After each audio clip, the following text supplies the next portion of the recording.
Hey friends, Jay Paulides, CanAm Missing Project, copyrighted edition for our video channel. Huck is here. She is happy. She is taking care of patrolling the yard, being a good girl. Oh, Daddy, just scratch me. Please, just scratch.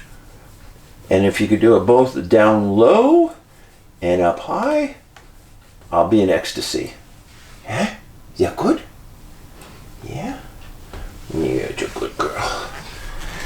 Well, thanks for being here, you guys, villagers. And again, this is the CanAm Missing Project. I am David Paulides. And it is absolutely gorgeous in Montana. Last couple of days have been in the high 60s, low 70s. Stunningly pretty. I've told you before at this time of the year that I love being here. There's nobody here. I mean, there's a few tourists here and there, but not a ton. You can actually get into our favorite restaurants now and go to the store and there's no lines. It's perfect. But missing people. Somebody asked me the other day, Dave, what's your latest book about missing people? This one's a bestseller, folks. Missing 411 Washington. It comes with a map, a full-size 36 by 24 inch map of the state of Washington, a driving map with all the missing people located on it. You want to get this one. I've had a lot of great comments about it.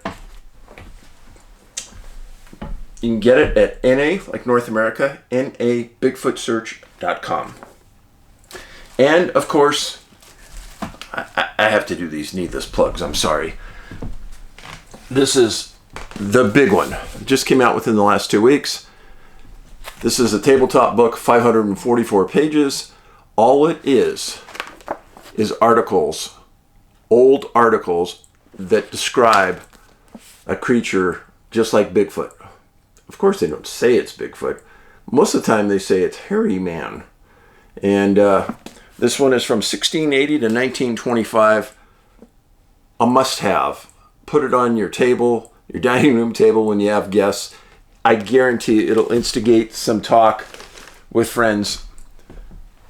And you can say, oh, Dave just gave that to me, and it's just sitting here. I haven't even read it yet. What's it about? So, anyhow, few things. As we get into the fall, which we're knocking on that door real hard right now, the hunting season is upon us. And for you people that are new, we always have hunters that disappear. Most of the time, two hunters enter the woods. One person says, I'm going this way. Another person says, I'm going that way. Point of separation. And one of them disappears. And I say this at the beginning of every hunting season. If you're a spouse of a hunter, the best thing you can get them is a personal locator beacon. Hunters spend thousands of dollars on hunting gear and guns and bullets and binoculars. But to spend $300 or $400 on the most important thing, a safety device to save your life, most of them won't do it.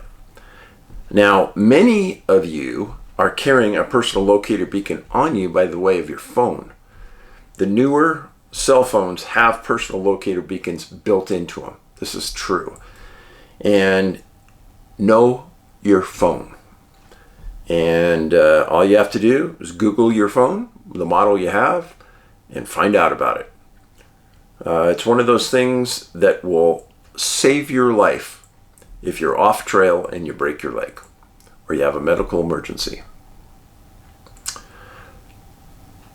One more big thing.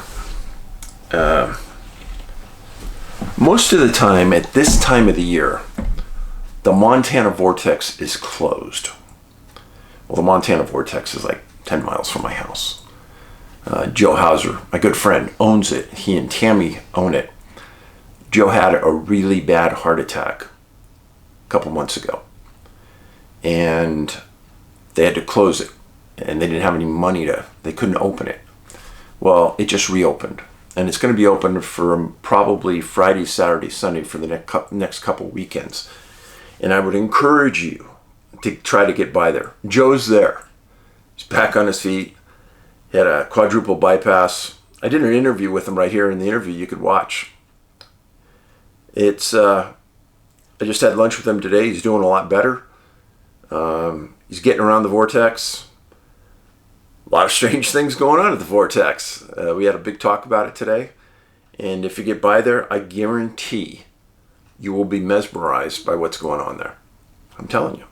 Probably at least once every other month during the summer, I get over there and I just go on a tour. I just keep my mouth shut, stand in the back, watch Joe or Matt do a tour. Both of them are outstanding.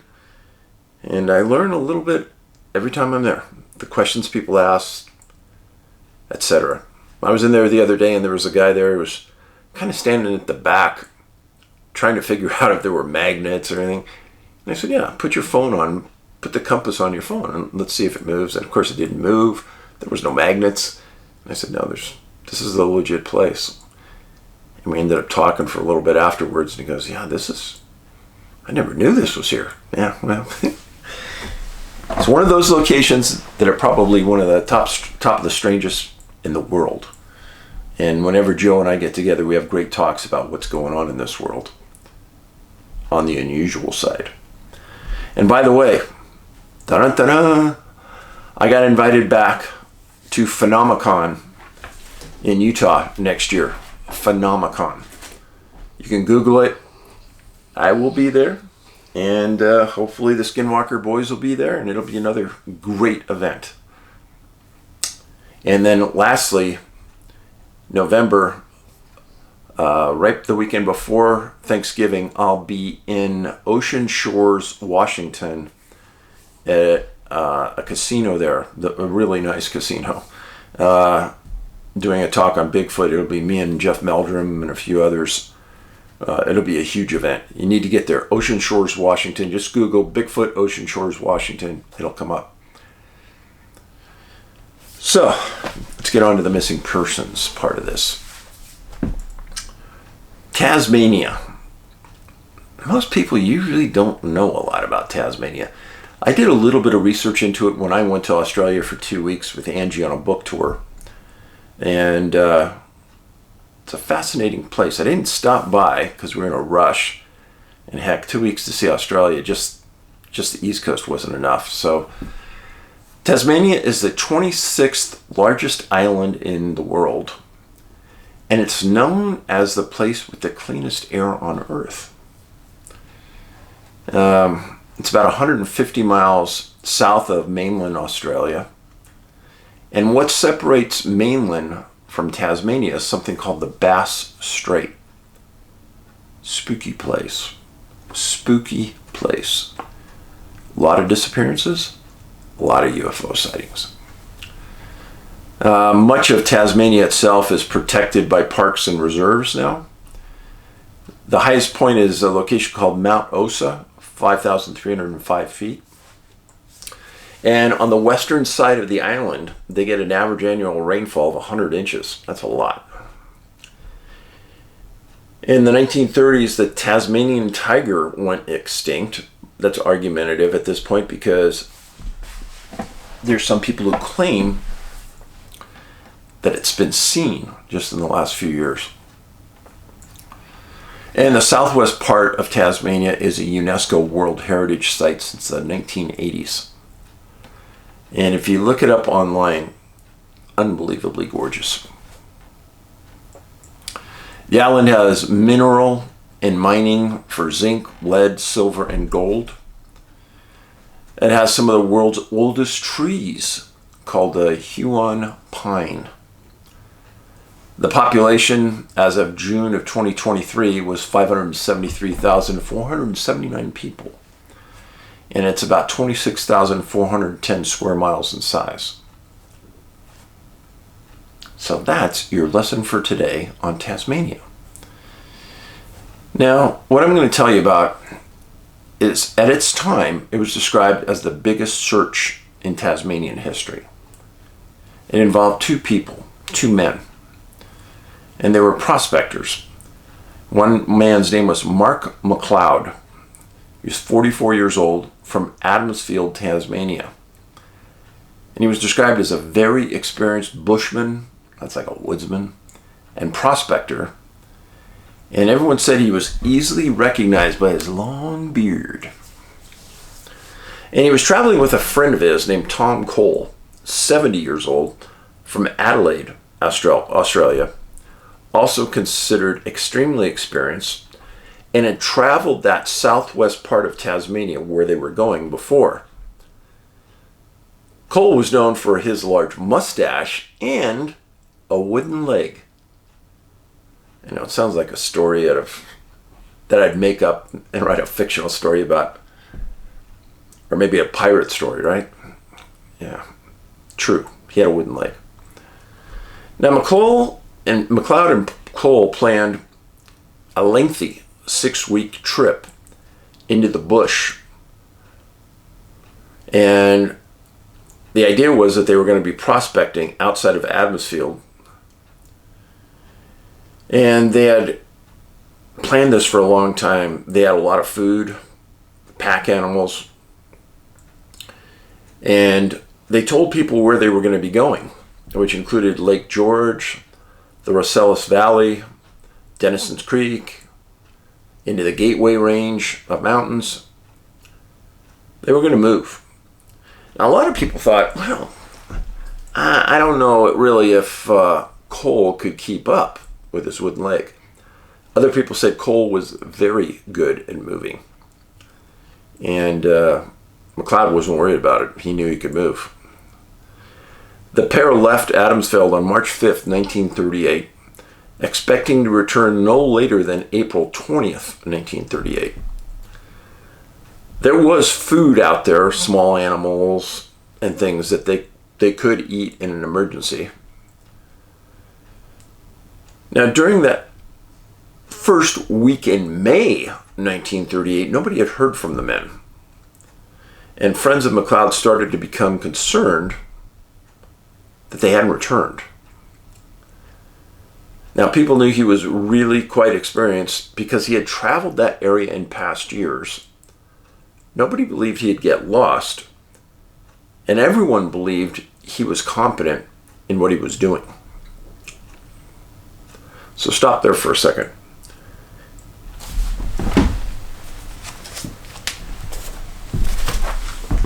It's a map of Tasmania. Here's the capital down here, Hobart. Now, they left from this area up in this region near Lake George, and they were going to hike all the way down through these valleys into the Valley of Rosellas. This is Southwest National Park, Southwest Conservation Area. I'm going to tell you that even today, this area of the island is very, very wild. Almost no population base at all, and most of it is protected by parks. Google the area, you see the pictures, stunningly gorgeous. Stunningly gorgeous. Well, May 15th rolled around, 1938, and concern developed in southwest Tasmania that the men still hadn't arrived. As I'm reading all this and doing the background on this story, I was stunned that people in Tasmania were that concerned about these two guys. Thinking about the 1800s and the gold rush in California and Alaska, nobody really cared about people that went out prospecting and didn't come back. So what? Tasmania was different. They cared about these people. They kept track of them. When they said they were supposed to return, they kept up to that. They were looking. Well, the talk was started at the administrator's level in the country that maybe they ought to send out a search party. This was on May 15th. Well, time went on. The men still hadn't returned. And they started to organize that search party that they talked about. And on May 25th, approval had already been granted, and the party was formed. And they were dispatched on May 25th to go into the bush searching for these men. And that they included a trooper named A.L. Fleming from Bothell, Trooper P.O. Boyd from Fitzgerald, and Constable J.H. Royal from Hobart, the capital. They also had a man that wasn't in law enforcement, a man named Hartnett, P. Hartnett, who was a prospector and a woodsman, described as somebody of wide experience and very knowledgeable of the area they were going into. Well, that's always helpful, so you as a search party don't get lost, and this Hartnett could kind of tell them the areas that a prospector would want to go into and look, right? The mindset of a prospector is important here. What are prospectors doing? They're looking for minerals. Now, in Tasmania, gold, silver, lead, zinc, those are the four main ones. Well, the search party left with provisions for 12 days. That's a lot. And they were expected to be gone for 9 days and covering the areas that the men had known that they told others they'd be traveling in. Well, on June 5th, the search party returned back into the area and reported to the administrators that they'd only found one item of interest. This goes right back to what I told you earlier. They located a hand-carved wooden foot. And they said that they had no doubt it's the type that Thomas Kole had used. And they believed that the foot wasn't comfortable and he had discarded it. What does that tell you, number one? It tells me they searched very thoroughly. You know, how big's a foot? This long? Maybe that wide? So they find a wooden foot. That's amazing to me that these men found that. June 13th. The search party had returned. They'd been back about a week. Local country administrators or regional administrators for Tasmania decided they were going to put up a plane and look. This was a big deal. They got an airliner that was commissioned to fly over the zone. It was called the Airliner Loyola. Yeah, Loyola. It left from Western Junction and flew 250 square miles, carrying a pilot, a co-pilot, and 3 observers and a photographer. They departed and they immediately flew into heavy weather with rain. Pilot reported that he couldn't get under the weather in many of the parts, but the parts they could get into, they were flying at 250 feet. But the majority of the time, it was so inclement with so many clouds, they really couldn't see what they were flying over. They did say that the mountaintops in that area, there was snow, which made sense because of the rain that they were flying into. At higher elevations, it probably would have been snowing. The pilot said that there was probably not a good likelihood of putting another plane up in the upcoming days because weather was still going to be bad. So the airline angle failed because of weather. So that was on June 13th. They started to put together a second search party, and it was dispatched on July 3rd. They used 3 brothers called the Quinn brothers from the Rosellas Valley that accompanied 2 other constables back into the area where they found the foot. The Quinns also brought extra food to stash into the area in case the next search party needed it, or in case somebody like the missing prospectors needed it. Well, on the 15th of July, they came back out. They stated that they found an area near Denison Creek, which is an area where they found the foot, where they found a cook site. They also stated that they found a tent site in the King William Range. A tent site. I'm not sure what that means. They didn't say they found a tent. They said they found a tent site. So maybe it was a region where the ground was matted down. Maybe they found some holes in the ground, stakes from the tent. Not quite sure. The articles weren't very explanatory and it was a little vague. but they had returned. Now, at about this time, I'm thinking, okay, they're going to give up. I mean, this is a huge effort for just 2 prospectors in a lonely area of Tasmania. No, they didn't give up. July 25th, a 3rd search team left, picking up where the Quinn brothers left off. Now, the Quinn brothers were from that Rosellas Valley area, and they knew this region because they'd grown up there. Well, this team went back into the area where the Quinns stashed their food. They were given a map. They went right back into the area. They found where they stashed the food. The food was gone.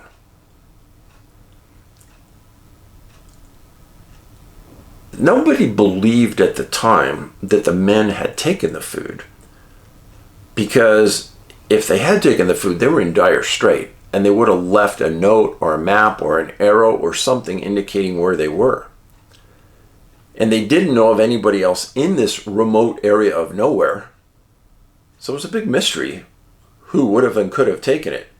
What it was flour and jam.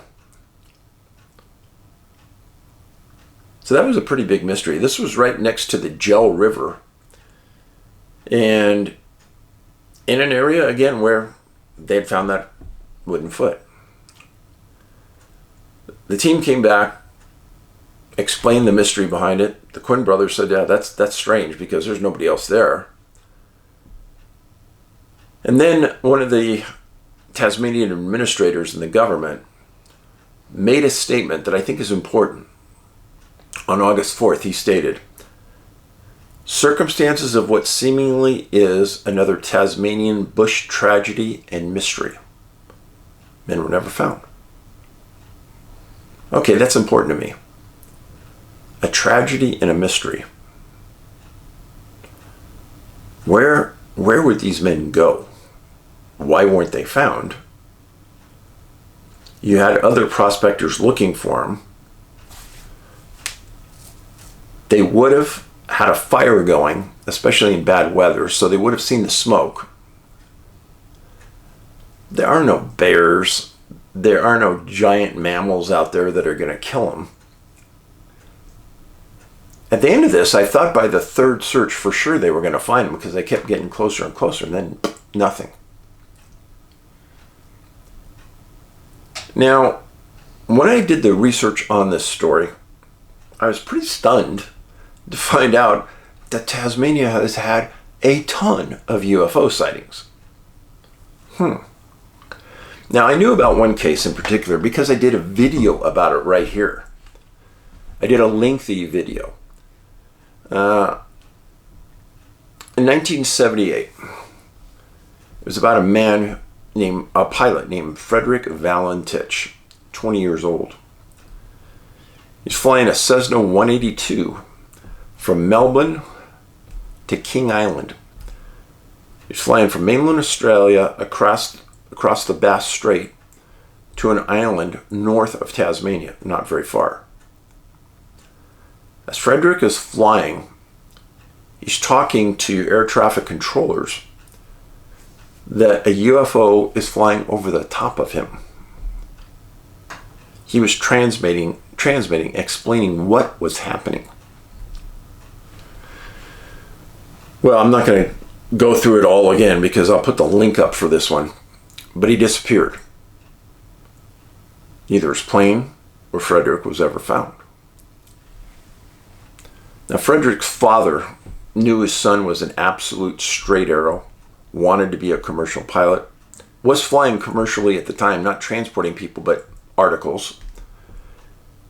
And he kept Frederick's room intact for years. Wouldn't touch it. Now, a very odd part to this story is during the investigation of Frederick's case, the Aviation Association found that there were people living on the mainland, on the coastal mainland of Australia, that reported seeing a UFO out over the Bass Strait at the same time Frederick disappeared. Put that in your bonnet. Yeah. Now, I want you to understand that for a plane, for a man to disappear, and they knew where he was, the time he disappeared, and there were other airliners and planes within 100 miles that flew right to that point, and he was never found and wreckage was never seen. Hey, I'm sorry. That's just too weird. That's just too weird. Now, I want to cover some other interesting tidbits about Tasmania. Hobart, Tasmania. Hobart's a little south from where we're talking about today. December 31st, 2021. New Year's Eve 2021, we're sitting, this is a report of UFO sighting. We're sitting by the shore in Bellerive, facing the city of Hobart across the Derwent River, waiting for the kids' fireworks. The sun had set at about 8:52. On our left, a drone zoomed over the water towards where the fireworks would be. Venus was the first light in the sky and was nearing the horizon. The fireworks started at about 9:30, and how long do such things go for? Finished about 9:40, 9:45. Everyone was packing up to leave when I pointed out a different light in the sky. And that must be Jupiter. Wait, what is that? It was a large, bright point of yellowish, star-colored light to the north. It was a solid light. No twinkling, and although it seemed to be some huge Jupiter coming awfully close, it was steadily moving east.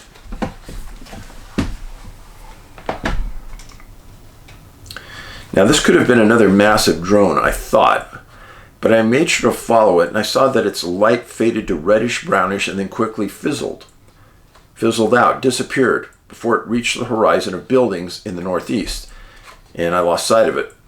I reckon if this thing faded the way it did, maybe it was still being hit by the sunlight.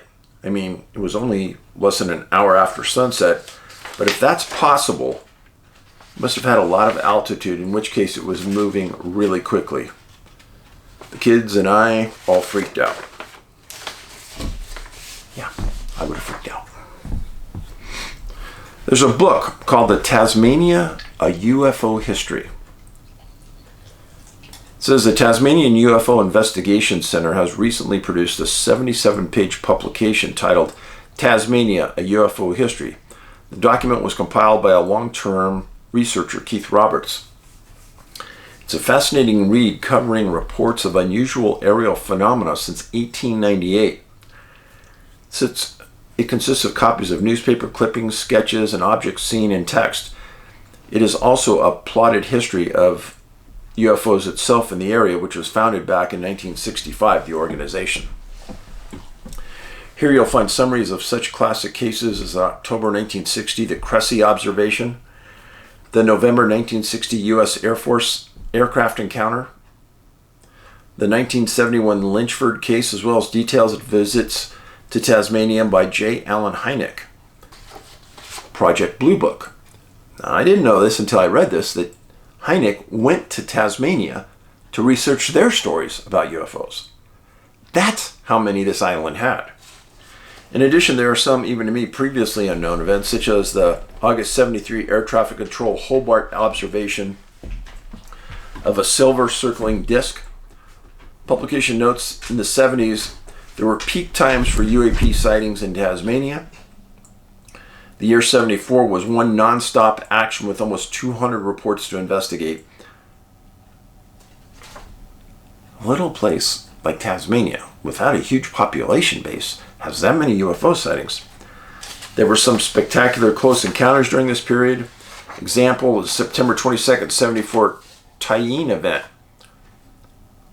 Due to a large number of events during this period, other civilian UFO organizations sprang up. Both the Tasmanian UFO Observers Association and the Tasmanian UFO Bureau operated for a number of years in the early 70s. Another short-lived operation was Peter Zemeister's Tasmania Southwest UFO Center.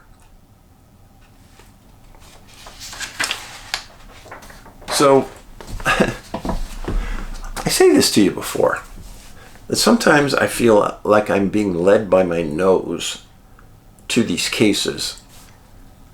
And then to specifically look up UFO incidents in Tasmania and find all of this, it blows my mind. I mean, really, it blows my mind. Now remember, I've always said water and UFOs, water and UFOs, water and UFOs, water and missing people, water and missing people. This is an island, folks. Now, everything that happens in the United States happens in Australia on the weirdness scale. Bigfoot, UFO, it all happens. It's all there. And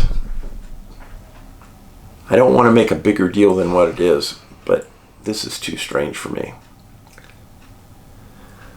I thank you for being here. Remember, the kindness revolution costs you nothing to be nice to somebody. Smile. Appreciate the people that are helping you in the stores. Be nice to them. They're just trying to help. They're trying to make their way through this world. And that's a big deal. And remember, we have 600 videos right now you can watch on our channel. 600. And every minute you watch a video, it helps us. Every minute. If you keep that video on while you're doing your housework, it helps us. You have it on while you're driving to and from work, it helps us. So, post it on your social media. Thank you. In the meantime, be kind to others. Be polite. Huck is sleeping. Paulides out.